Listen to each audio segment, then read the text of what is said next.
First of all, please introduce yourself and give us a short band history. I am Lord Byron Necrodiabolus of Bal Sagoth. Johnny Maudlin, drums, and I write a lot of the stuff. Alistair McClatchy, bassist. I've been in the band for 1 month. Chris, guitars. On stage I saw a keyboard player. That's Leon. Leon, I don't know where he is right now. He's probably washing all the blue shit off his face. I don't know exactly where he is. What does Bal Sagoth mean and what is the origin of this? Bal Sagoth, it has connections with both H.P. Lovecraft and Robert E. Howard's works. I took the name from Robert E. Howard's story called The Gods of Bal Sagoth, which was originally published in Weird Tales magazine in the USA in 1931. And it's the name of an ancient kingdom, a citadel, an island where many strange things happen. If people want to know more about the name of the band, I advise them to find the book, the story, and read it. After the first song you said Deutschland über alles. Do you know what it means and what's the origin of this sentence? Deutschland über alles. In my own opinion, it's like a very complimentary phrase to all the German fans that we have in the audience, like Vive la France or something like that. Deutschland über alles, what does it mean? Germany overall or something? I don't know the origin of the phrase, sorry. The origin of this sentence is it has been the first verse of the German national anthem, and it has been banned after the Second World War because it has been misused by the fascists. Perhaps some fans would misunderstand it. Well, I mean, me, if I use the phrase Deutschland über alles, I do not mean it in any kind of sort of fascist-orientated way or anything to do with the war or anything like that. It's just a complimentary phrase, like basically saying we're happy to be here in Germany. Is there a concept in your so far releases, Black Moon and Starfire Burning?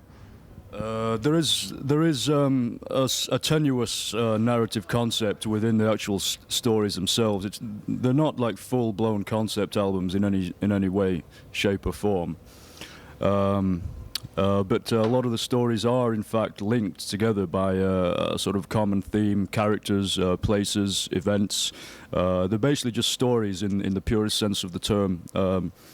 Just tales for people to read, escapist fantasy tales. And where do you get your inspirations from? I think you write the lyrics, yeah? I do.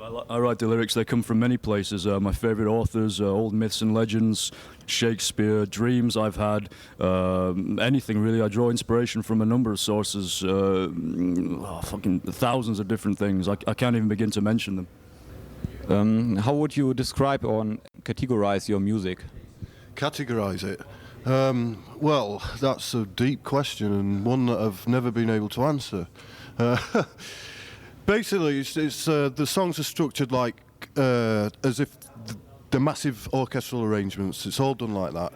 It's all written on the keyboard, and then it's either copied on the guitar what the keyboard's doing, and it's all very integral. The bass is doing like you're playing a keyboard. The bass is doing the bass hands. They're not necessarily following like power chords that the guitar would be doing.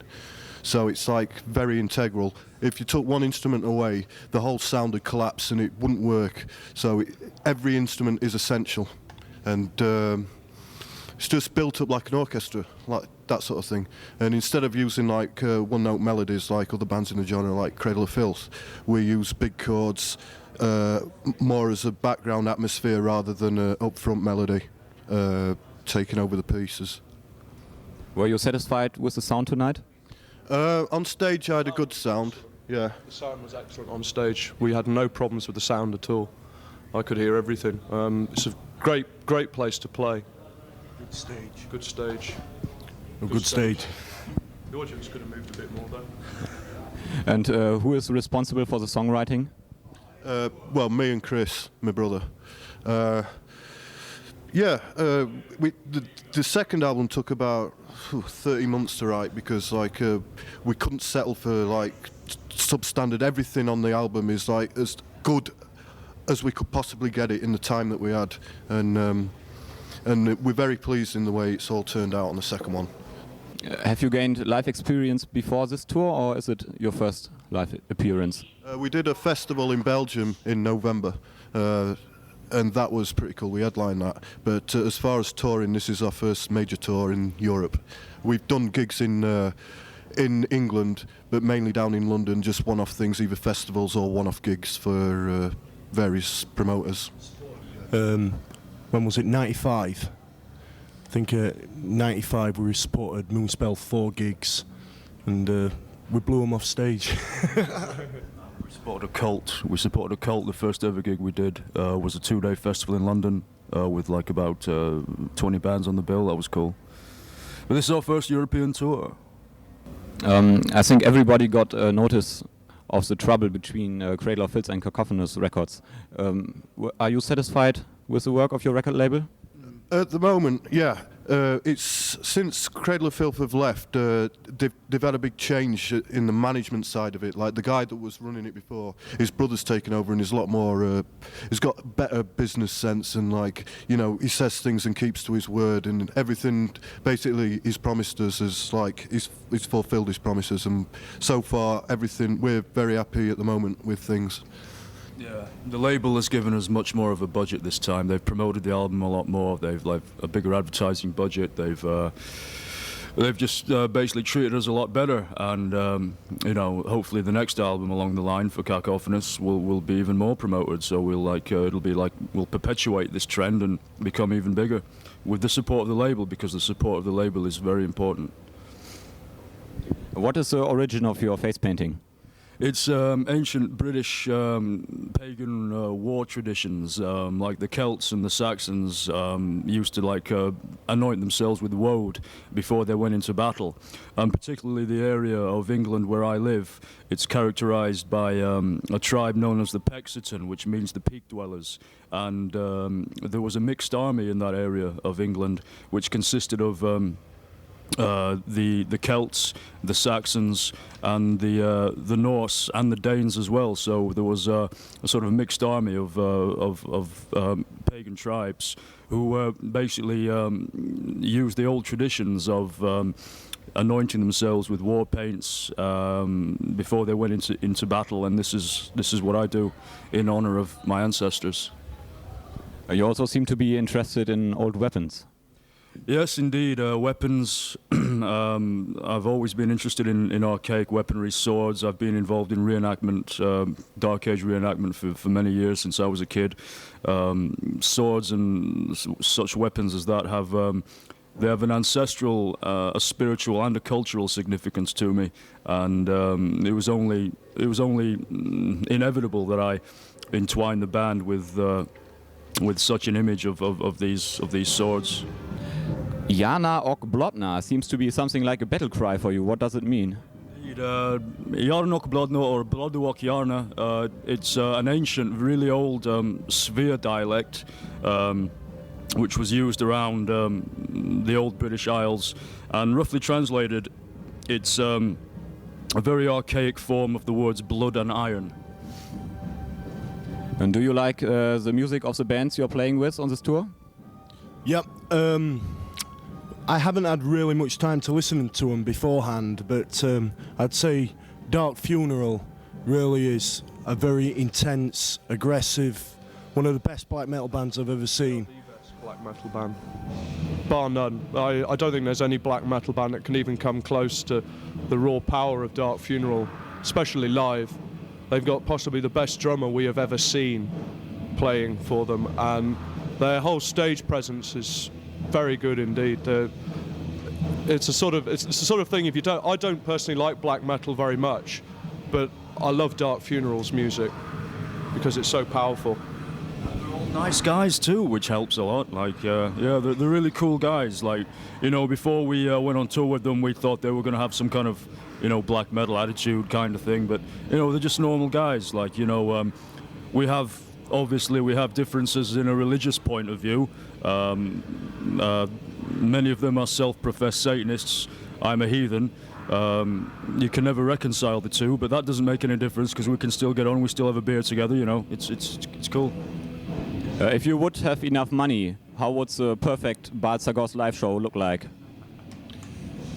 Oh, there'd be there'd be props, there'd be pyrotechnics, there'd be like amazing lighting rigs, there'd be extras, massive sort of backdrops. There'd actually be people who would be paid to come on and perform interesting sort of like side shows, and there'd be all kinds of things. Like if money was no object, then we would desire to put on the greatest live show ever in the history of metal. It'd be fucking cool. Who did the cover painting for your new record? It was a guy called Patagno. I don't know his first name. What was his name? Joe, isn't it? I can't remember. Something. Joe Patagno. He does a lot of artwork for Motorhead. He designed the Motorhead motif thing, the beast thing. He drew that, and our record company approached him because he did like deals for bands that he was sort of like into, and he was reasonable with his money. And like he did a rendition of something Byron conceived, and we were just blown away with it. It was just like, oh, this is absolutely excellent, you know. So that's how we did it. Yeah, the concept, like the concept that I gave him for the cover, it was realized so perfectly with what he did. You know, it was like it's a real masterpiece of art, and like we are eternally grateful to him for such an excellent job. And who came up with the idea for the CD-ROM track on the CD? I think that was Julie Weir, the label manager. I don't know whether we were the first to do this, but we were definitely one of the first, and it just seemed to. CD-ROM. Just last summer, Carcass brought out a CD-ROM for Swan Song, but apart from that, I don't know of any other bands that have produced a CD-ROM track that's inclusive on the album. It's either you buy a CD-ROM of the band or you buy the CD. I think this is one of the first times you get both on one album. What can I do with a CD-ROM track? I don't... Well, if you own a PC and you've got a disc drive, it basically gives you information about the band. You get a sample of some of the tracks on the first album, merchandise, letters, and basically that's it. Information about the label, other bands on the label, you know, that's it. I think you cannot live off the money you earn with Bal Sagoth, if you even earn money with it. What do you do in your normal life? I'm actually the only member of the band with a job. I'm a metallurgist for British Steel in Sheffield. I'm the only one who works, and I have to work. So fortunately they've given me time off to come on tour, but I've got to go back to work when we've finished. So I think you have enough time to practice. Yeah, we have lots of time. Well, I actually live in a big manor house in England, and like so practicing is no problem. It's just waiting for the guys to come down when it's practice day, and we practice about 3 times a week, and just running through the set twice, and just brushing up. I mean, like us. Because I joined just after Christmas, and we've been practicing 3 times a week just to get me learning everything in time for this tour, which hopefully I managed. As most of us don't actually have jobs, we do find it easy to put all our time into the band and really make the material the best it can possibly be, which is a good thing. If we had jobs, like we'd be able to spend less time. We don't make any money though, so like, you know, if all the money that we've actually got so far has been advances, we've borrowed it, we're trying to pay it back. So I mean, that's all part of the game though, you know, that's the business. I wonder if you take drugs, because you have this special mark on your right arm. Comment on this? No, I do not take drugs at all. Natural drugs, like, you know, smoking a bit of substance maybe a few times, or mushrooms, that kind of thing, but no chemical drugs, like things that come from the earth, yeah, but none of this chemical stuff, because that can really fuck you up. Do you have any other comments you want to give our listeners? Right, I've got a comment.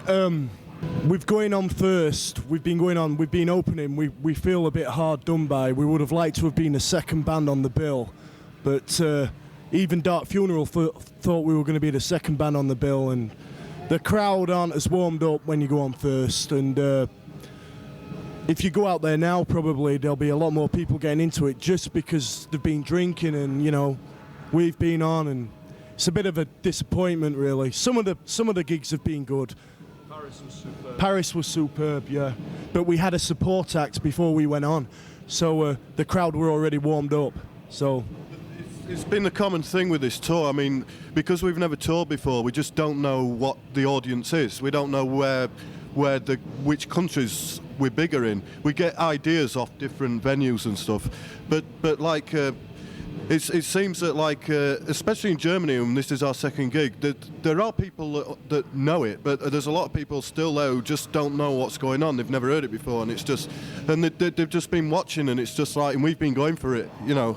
So it's been weird, but it's been good, you know. It's been really good as well. I mean, the thing is, like, as this being our first ever tour, I think this tour will be characterized by the fact that it's the tour where we make our fans.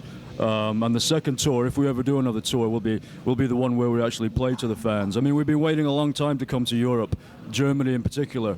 We've got another 5 or 6 dates to play in Germany on this tour, so like, you know, I hope the fans don't disappoint us.